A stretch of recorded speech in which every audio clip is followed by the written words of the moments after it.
Hi friends, welcome to Sadhana life style. இன்னைக்கு நம்ம சேனலில் என்ன வீடியோ அப்படின்னா, இதுக்கு முன்னாடி நான் பார்ட் 1 வீடியோ போட்டிருப்பேன். இப்போ வந்து பார்ட் 2 வீடியோ. அதில் கொஞ்சம் சில விஷயங்கள் வந்து பேசுறது மிஸ் ஆயிடுச்சு.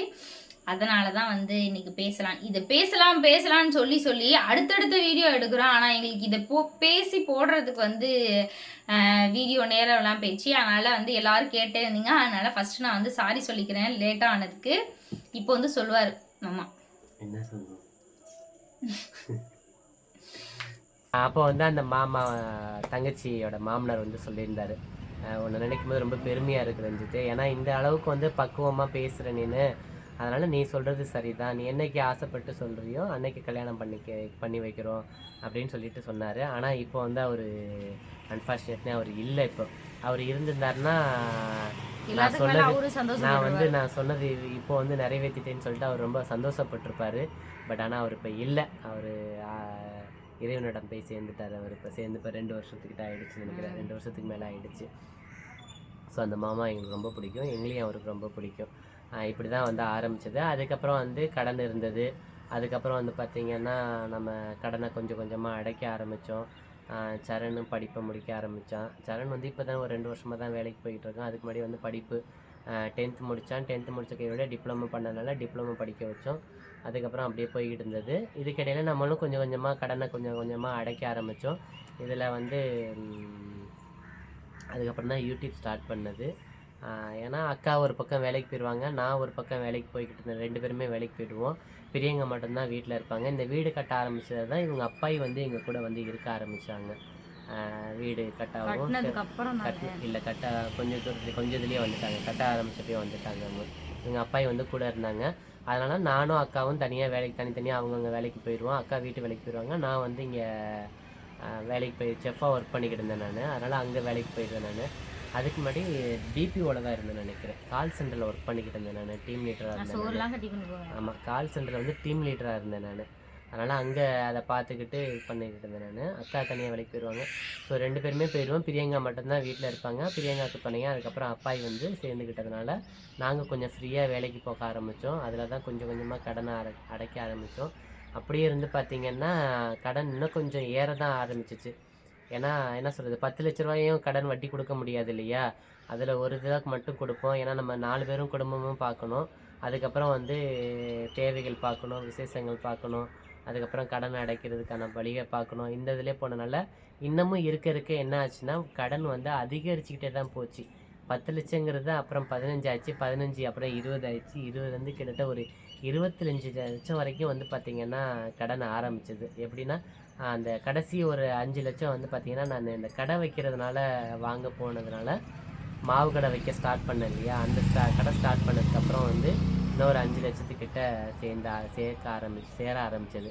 ஸோ இப்படி தான் வந்து பார்த்திங்கன்னா கடன் வந்து அதிகமாக ஆரம்பிச்சது, குறையவே இல்லை என்னால். அதனால் வந்து பார்த்திங்கன்னா கல்யாணங்கிற பேச்சுக்கே வந்து நான் யோசிக்கக்கூடிய இடத்துக்கு வரல. ஏன்னா என்னோடய தாட் அதுதான். கல்யாணம்ங்கிறது நம்ம கல்யாணம் பண்ணிட்டு போயிட்டோம்னா இருக்கிற கடனை எப்படி அடைக்க முடியும்? இந்த பையன் சரண் வந்து சின்ன பையன், அவனுடைய தலையில் எவ்வளோ பெரிய விஷயத்தை நம்ம தூக்கி வச்சுட்டு போகிறது நல்லா இருக்காது. என்னதான் நம்ம வெளியில் கல்யாணம் பண்ணிட்டு போனாலும் வெளியிலேருந்து வரவங்க நம்மளால் வந்து கண்டிப்பாக வந்து இதை அக்செப்ட் பண்ணிக்க மாட்டாங்க. அக்காவோட ஃபேமிலிக்கு கொடுக்குறதையோ இல்லை செய்கிறதையோ வந்து ஏற்றுக்க மாட்டாங்க. அப்படிங்கிறப்ப குடும்பத்துக்குள்ளே பிரச்சனைகள் தான் வரும். அவங்களுக்கும் கொடுக்க முடியாது, நம்மளும் நிம்மதியாக இருக்க முடியாதுங்கிறனால நான் கல்யாணத்தை வந்து சுத்தமாக அவாய்ட் பண்ணிட்டேன் நான். ஏன்னா இந்த கல்யாணம் அவாய்ட் பண்ணுறதுனால நான் நிறைய பேருடைய கான்டாக்டையும் நான் இழந்துட்டேன். ஏன்னா என்ன சொல்கிறது, நிறைய பேர் வந்து ஃப்ரெண்ட்ஸுங்கலேருந்து எல்லாருக்குமே கல்யாணம் ஆகி குழந்தைங்க இருக்கனால எல்லாருமே கேட்க ஆரம்பித்தாங்க, ஏன் கல்யாணம் பண்ணிக்கலையான்னு கேட்க ஆரம்பித்தாங்க. ஸோ அந்த ஒரு காரணத்தால் என்ன பண்ணேன்னா நிறையா பேரோட கான்டாக்ட்ஸை வந்து நான் கட் பண்ண ஆரம்பித்தேன். ஏன்னா நம்ம கேட்கறனால தானே அவங்களுக்கு நம்ம தனியாக விளக்கம் சொல்லிக்கிட்டு இருக்க முடியாது. நம்ம அக்காவோட குடும்பத்தை போய் விளக்கமாக சொல்லிக்கிட்டு அதுக்கப்புறம் பேசிகிட்டு இருக்க முடியாதுன்னு சொல்லிட்டு நான் எல்லாத்தோடைய கான்டாக்டையும் கட் பண்ண ஆரம்பித்தேன். அதனால தான் கல்யாணத்தையும் அவாய்ட் பண்ணேன். சுத்தமாக கல்யாணத்தையே வேணான்னு சொல்லிட்டு அவாய்ட் பண்ண ஆரம்பித்தேன். அதுக்கப்புறம் யூடியூப் ஸ்டார்ட் பண்ணி யூடியூப் கொஞ்சம் போய்கிட்டு இருந்துச்சு. அப்புறம் சாதனாவுக்கும் வர ஆரம்பிச்சது. இப்படியே போய்கிட்டு இருக்கப்ப தான் கொஞ்சம் கொஞ்சமாக கடன்களை 25 லட்சத்தை அப்படின்னு வந்து பார்த்திங்கன்னா பெரிய வட்டியாக இருந்தது. அப்படியே படிப்படியாக வட்டியை குறைச்சி வட்டிங்களை குறைச்சி வந்தோம். இதில் வந்து கொஞ்சம் ஒரு சில பேர் வந்து உதவியெல்லாம் பண்ணாங்க. வட்டி இல்லாமல் ஒரு சில பேர் வந்து எங்களுக்கு கடன் கொடுத்தாங்க. நம்பிக்கையின் பேரில் வந்து பார்த்திங்கன்னா வட்டி இல்லாமல் இந்த கடனை நீங்கள் அடைச்சி கொடுங்க, ஆனால் எனக்கு மாதம் கரெக்டாக கொடுத்துடணும் ஏன்னா அவங்க கேட்கும்போது கொடுக்கறதுக்கு முன்னாடியே கேட்ட பதில் என்னென்னா, எப்படி நீங்கள் கொடுப்பீங்க, சரியாக எனக்கு கொடுத்துருவீங்களா அப்படின்னு சொல்லி கேட்டாங்க. ஸோ அவங்கள்கிட்ட நாங்கள் சொன்ன பதில் என்னென்னா, கரெக்டாக கண்டிப்பாக நாணயமாக கொடுத்துருவோம். இவ்வளோ காசு வந்து வட்டி கொடுக்குறோம், அந்த வட்டியை வந்து நாங்கள் அசலாக கொடுத்துட்டோம் அப்படின்னா எங்களுக்கு கடனும் அடைஞ்சிரும், வட்டி இல்லாமையும் போகும்னு சொல்லவும் அதுக்கப்புறம் அவங்க கொடுத்தாங்க. அவங்க கொடுத்ததுல தான் இன்றைக்கி வந்து நாங்கள் வந்து இவ்வளோ கடனையும் வந்து நாங்கள் இன்றைக்கி அடைச்சிருக்கோம். இன்றைக்கி வந்து கிட்டத்தட்ட ஒரு மறுபடியும் திரும்பி ஒரு 10 லட்ச ரூபா கிட்ட தான் வந்து நிற்கிது. 10 லட்சத்தை விட கிடையாது. வெளிக்கடன் வந்து பார்த்தீங்கன்னா ஒரு 4 லட்ச ரூபா வரைக்கும் மட்டும்தான் இருக்குது. உள்கடன் அதுக்கப்புறம் நகையெல்லாம் அடகு வச்சது மட்டும்தான் உள்கடன். வெளிக்கடன் வந்து அதிகம் கிடையாது. 5 லட்சத்துக்குள்ளே மட்டும்தான் இருக்குது. 25 லட்சங்கிறது 5 லட்சம் 20 லட்சம் குறைச்சி இப்போ இன்றைக்கி 5 லட்சமாக ஆயிடுச்சு. ஸோ அதனால் வட்டி இல்லாமல் அவர் கொடுத்த கடன் தான் இன்றைக்கி வந்து எங்களை தலை நிமிர விட்டதுக்கான காரணம் வந்து அவர் தான். அவருக்கு தான் இந்த இடத்துல வந்து நாங்கள் உண்மையுமே சொல்கிறோம், எங்கள் குடும்பம் எல்லாருமே ரொம்ப கடமைப்பட்டிருக்கோம் அவருக்கு. நாங்கள் அந்த விஷயத்தில் நாங்கள் சொல்கிறதுக்கு.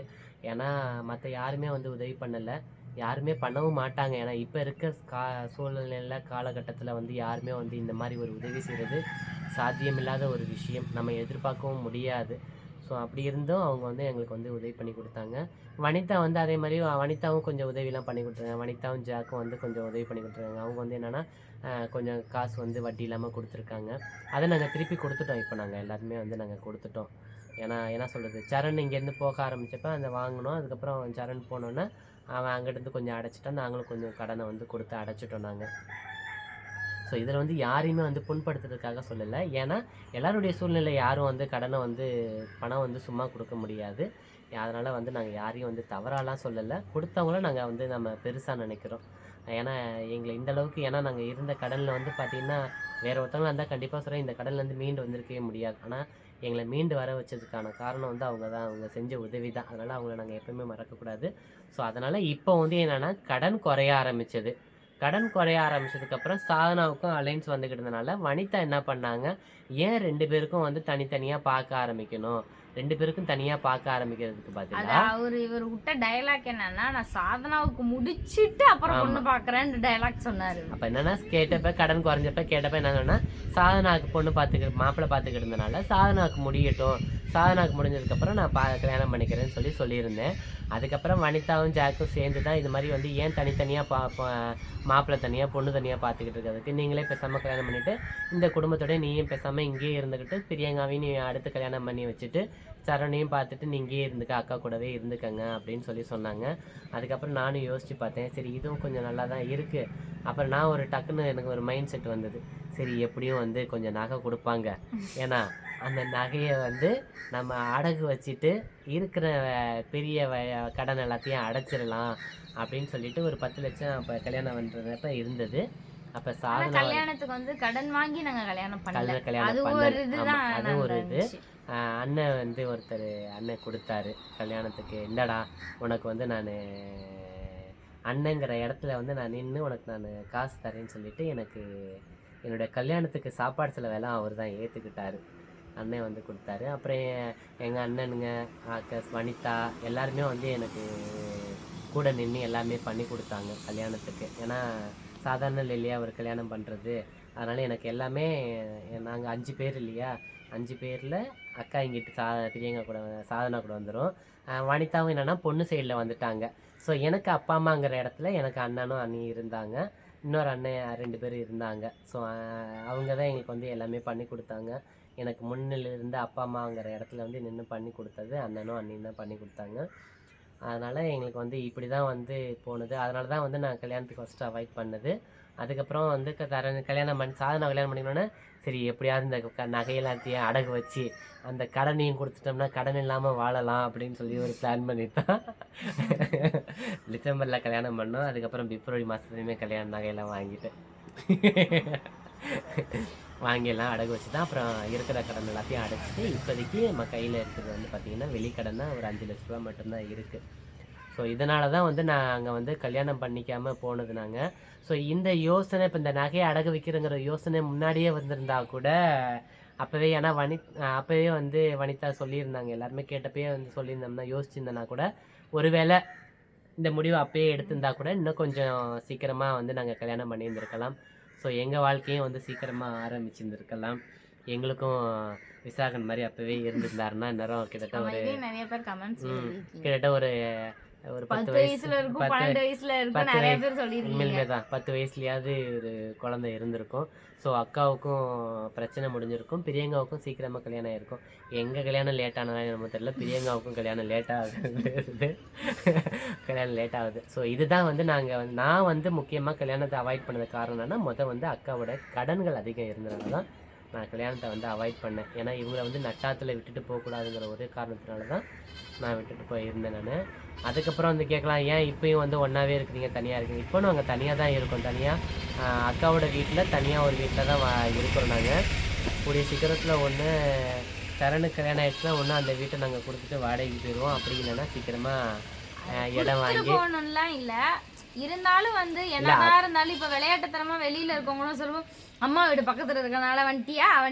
அது ஒரு பெருமை தான். அம்மா இருக்கனால எது ஒன்னாலும் அம்மா வீடு இருந்தாலும் வந்து சரிண்ணா நமக்கும் ஒரு அப்பதான் ஒரு கடன் அடைச்சிட்டோம். இதுக்கப்புறம் நம்மளும் வந்து கொஞ்சம் இடம் வாங்கணும், வீடு கட்டணும். தம்பிக்கு இதுக்கப்புறம் வந்துட்டு இவ்வளோ நாள் தெரியல, இதுக்கங்கிட்டு வந்து தம்பிக்கு சேர்க்கணும் அப்படின்னு நிறைய அதெல்லாம் இருக்கு இல்லையா. இப்போ விளையாட்டுத்தனமா எல்லாமே விட்டாச்சு, கடன் அடைக்கிறோம், இது செய்கிறோம் அது செய்கிறோன்னு. நமக்கு அப்போதான் இன்னும் கொஞ்சம் பொறுப்பு வரும்ல. என்ன ஒண்ணு இப்ப கடன் இல்லாம இருக்கும். கடன் இல்லாம இருக்கதே ஒரு பெரிய விஷயம் தான். இதுக்கப்புறம் அடுத்து வரும்ல. சீக்கிரத்தை அந்த 5 லட்சத்தையும் சீக்கிரம் அடைச்சிட்டோம்னா எங்களுக்கு அக்காவுக்கு ரொம்ப பெரிய ரிலீஃப் பண்ணி விட்டுருவோம் நம்ம. ஏன்னா அவங்களுக்கு தான் இப்போ பெரிய கடன் பாதை இருக்கிறதுனால, ஸோ அதனால இந்த கடனையும் முடிச்சிட்டோம் அப்படின்னா அது பெரிய ரிலீஃபாக இருக்கும். ஆமாம், போது இதோட முடிச்சிடும். ஸோ இதுதான் எங்களுடைய கல்யாணத்துக்கான காரணம். கல்யாணம் லேட் ஆகி கல்யாணம் பண்ணதுக்கான காரணம். ஸோ இந்த வீடியோ பிடிச்சிருந்துச்சு அப்படின்னா மறக்காம கமெண்ட் பண்ணுங்க. திட்ட மாட்டாங்க, பெருமையாக நினைப்பாங்க, பாதி வேணா பேசுவாங்க. வனிதாவும் ஜாக்கும் கேட்டாங்க, எங்கள் கல்யாணம் பண்ணிக்கிறியான்னு சொல்லி கேட்டாங்கன்னு சொல்லி முடிச்சிருந்தோம். அது மட்டும் இல்லை, வனிதா ஜாக் மட்டும் கேட்கல. ஏன்னா வனிதாவும் ஜாக்கும் வந்து கேட்டப்ப நான் ஒரே வார்த்தை சொல்லியிருந்தேன், எனக்கு ஒரு வாரம் டைம் கொடுங்கன்னு சொல்லியிருந்தேன். அதனால் ஒரு வாரம் டைம் எடுத்துக்கிட்டேன் நான். அதனால் அந்த ஒரு வாரத்திலே பார்த்தீங்கன்னா வனிதா வந்து அப்புறம் நம்ம ஒரு என்ன சொல்கிறது, நம்ம சப்ஸ்கிரைபர் தான். ஆனால் வந்து இப்போ வந்து நம்ம எங்களோட அப்பா அம்மா ஸ்தானத்தில் இருக்காங்க. ஸோ 2 பேர் வந்து பார்த்தீங்கன்னா அப்பா அம்மா ஸ்தானத்தில் இருக்காங்க. சரி, அவங்க கிட்ட கூட்டி போனாவது. அவங்க ஒருத்தவங்க யார் அப்படின்னா காட்டூர் அம்மாச்சி தாத்தா. எனக்கு அம்மாச்சி தாத்தா, அவருக்கு அம்மாச்சி தாத்தா. இன்னொருத்தவங்க வந்து பீகச்சல் அம்மாச்சி தாத்தா அப்படின்னு சொல்லிட்டு சொல்லியிருக்கோம். அதனால தான் வந்து எங்களுக்கு இப்போ அப்பா அம்மா இல்லாத இடத்துல வந்து பார்த்தீங்கன்னா அவங்க இருக்காங்கன்னு சொல்லிட்டு அவங்க கிட்ட கூட்டிகிட்டு போனாங்க. இதை வந்து பிஹெச்ல அம்மா அப்பாட்ட தான் கூட்டிகிட்டு போனாங்க. அவங்க கூட்டிகிட்டு போய் அங்கே போய் பேசும்போது அவங்க சொன்னாங்க, நாங்கள் ஆரம்பத்தில் நாங்கள் வரும்போதே உங்களை நாங்கள் எதிர்பார்த்தோம், நாங்கள் இந்த மாதிரி தான் அமையணும்னு சொல்லிட்டு நாங்கள் எதிர்பார்த்தோம், ஆனால் சொல்லலை, ஏன்னா சரி இந்த எப்படி எடுத்துக்கீங்கன்னு தெரியலன்ட்டு நாங்கள் சொல்லலை அப்படின்னு சொல்லியிருந்தாங்க. அதுக்கப்புறம் தான் வந்து அவங்க பேசினாங்க, இது மாதிரி ஏன் நீ கல்யாணம் பண்ணிக்கக்கூடாதுன்னு சொல்லிட்டு என்னை ரொம்ப வந்து இதை கேட்டுக்கிட்டே இருந்தாங்க அந்த அம்மா. ஸோ அதனால் அவங்க சொல்லவும் தான் சரி ஓகே, சரி எல்லாரும் சொல்லும்போது நம்ம அதை செய்யாமல் இருக்கிறது தப்பு அப்படின்னு சொல்லிட்டு தான் சரி ஓகே நம்ம இந்த கல்யாணத்தை பண்ணிக்கலாம் அப்படின்னு சொல்லிட்டு நாங்கள் அங்கேயே முடிவு சொன்னேன் அவங்க கிட்ட. ஏன்னா அவங்க வந்து என்னன்னா என்னை வந்து விடவே இல்லை, கேட்டுக்கிட்டே இருந்தாங்க, இங்கேயே பதில் சொல்லிட்டு போ, இங்கேயே பதில் சொல்லிட்டு போ அப்படி ஒரு சொல்லிட்டு. இல்லம்மா நான் வீட்டுக்கு போயிட்டு உங்களுக்கு ஃபோன் பண்றேன், இல்ல வீட்டுக்கு போயிட்டு சொல்றேன், அதெல்லாம் இல்ல, வெட்டு ஒண்ணு துண்டு ரெண்டுன்னு இன்னைக்கே நீ பதில் சொல்லிட்டு தான் போகணும் அப்படின்னு சொன்னாங்க. அதுக்கப்புறம் தான் சரின்னு சொல்லிட்டு அவங்க கிட்ட தான் வந்து முத வந்து நான் கல்யாணம் பண்ணிக்கிறேன்னு சொன்னது வந்து பார்த்தீங்கன்னா பிஹெச்ல அம்மா அப்பாட்ட தான் வந்து நான் பதில் சொன்னேன். நான் சரிம்மா நான் கல்யாணம் பண்ணிக்கிறேன் அப்படின்னு சொல்லியிருந்தேன். அப்புறம் அவங்க ரொம்ப சந்தோஷப்பட்டாங்க. இங்கே வந்து நீங்கள் வந்து சந்தோஷமாக வந்து சம்மதிச்சதுக்கு ரொம்ப சந்தோஷமாக இருக்குது அப்படின்னு சொல்லிட்டு எங்கள் 2 பேர்த்தையும் ஆசீர்வாதம் பண்ணிவிட்டு, அப்போ வந்து இந்த பூ வைக்கிறேன்னு சொல்லிக்கிட்டு இருந்தோம். சரி பூ வச்சிடலாம், ஏன் தள்ளி போட்டுக்கிட்ட அப்படின்னு சொல்லிட்டு பூ வச்சிடலாம் அப்படின்னு சொல்லிட்டு இது பண்ணப்போ தான் அவங்க வந்து எங்களுக்கு துணி எடுத்துக்க சொல்லி காசு கொடுத்துட்டு மாமாவுக்கு காசு கொடுத்தாங்க. எனக்கு வந்து புது புடவை வச்சு அதுல குங்குமம்லாம் பூ எல்லாமே வச்சு எனக்கு வந்து கொடுத்தாங்க. அப்பதான் முதல்ல நாங்க வந்து அம்மாச்சி தாத்தா கிட்ட ஆசீர்வாதம் வாங்குற மாதிரி அந்த இடத்துல வந்து ஓகேன்னு ஃபர்ஸ்ட் சொன்னோடனே நாங்க வந்து எங்க அம்மாச்சி தாத்தாவை தான் நினைச்சோம், எங்க லட்சுமி அம்மாச்சியும் எங்க சுப்பிரமணி தாத்தாவையும் தான் நினைச்சோம். அந்த இடத்துல இல்ல அப்படின்னு. ஆனா கல்யாணத்துக்கு அவங்களால வர முடியாத சூழ்நிலை, அவங்களால வர முடியல. அவங்க அப்போ வந்து அவங்க பையன் கூட ஹைதராபாத்துக்கு போயிட்டாங்கன்னு நினைக்கிறேன். அதனால வந்து அவங்க இல்லை. அதனால அவங்களுக்கு இன்னமும் நாங்கள் செய்ய வேண்டிய மரியாதையும் இன்னும் செய்யாமே இருக்கோம்.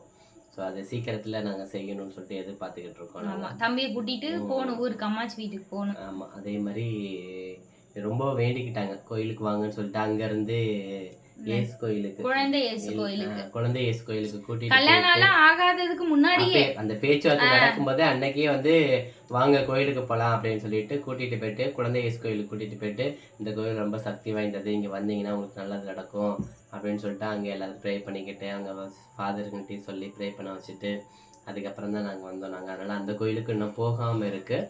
ஸோ அந்த கோயிலுக்கும் போகணும். போகும்போது கண்டிப்பாக அதையும் வீடியோ எடுத்து போடுறோம். நாங்கள் போகணும். ஸோ இதுதான் வந்து பார்த்திங்கன்னா நாங்கள் கல்யாணம் பண்ணிக்கிறதுக்கு அடித்தளம் வந்து வனிதாவும் ஜாக்குமா இருந்தாலும், கேட்டது வனிதாவும் ஜாக்குமா இருந்தாலும், ஆனால் முடிவு வந்து பார்த்திங்கன்னா பிஹெச்சில் அம்மா அப்பா, காட்டூர் அம்மா அப்பாவால் தான் நாங்கள் வந்து இது முடித்தது. ஸோ இவங்க எல்லாத்துக்குமே நான் இந்த நேரத்தில் வந்து நாங்கள் ரொம்ப நன்றி சொல்ல கடமைப்பட்டிருக்கோம். ஏன்னா எங்களுக்கு ஒரு வாழ்க்கை, இப்படி ஒரு வாழ்க்கை அமைஞ்சதுக்கு. ஸோ ஏன்னா நாங்கள் இப்படி அமைவோன்னு எதிர்பார்க்கவே இல்லை. கண்டிப்பாக சத்தியமாக சொல்கிறேன், நான் இதை எதிர்பார்க்கவும் இல்லை, நினச்சி பார்க்கவும் இல்லை. ஸோ இப்படி ஒரு வாழ்க்கை அமைஞ்சிருக்கு அப்படின்னு சொல்லிட்டு அதுக்கு அவங்க தான் காரணம். ஸோ அவங்களுக்கு தான் வந்து இந்த இடத்துல மிகப்பெரிய நன்றி சொல்லி, நன்றி அம்மாச்சி, தாத்தா, எல்லாருக்குமே ரொம்ப ரொம்ப நன்றி. சித்தி, சித்தப்பா எல்லாம் முடிஞ்சிருக்கியா? ஸோ இதுதான் எங்களுடைய லவ் மேரேஜா அரேஞ்ச் மேரேஜாக்கான ஸ்டோரி. இதுதான். அடுத்த சந்திக்கலாம். ஏன் மாமா பாய் சொல்ற? இதோட கண்டினியூ மாமா. அது இதோட கண்டினியூ. சரி சரி. அதனால இல்ல அதுல தானே முக்காவாசி சேர்த்து இருக்கும். அப்ப இதுதான் லாஸ்டா போடணும். இதான் முன்னாடி போடணும், அடுத்தது பின்னாடி. இதோட நீங்க கண்டினியூவா அதை பாருங்க. Okay, by.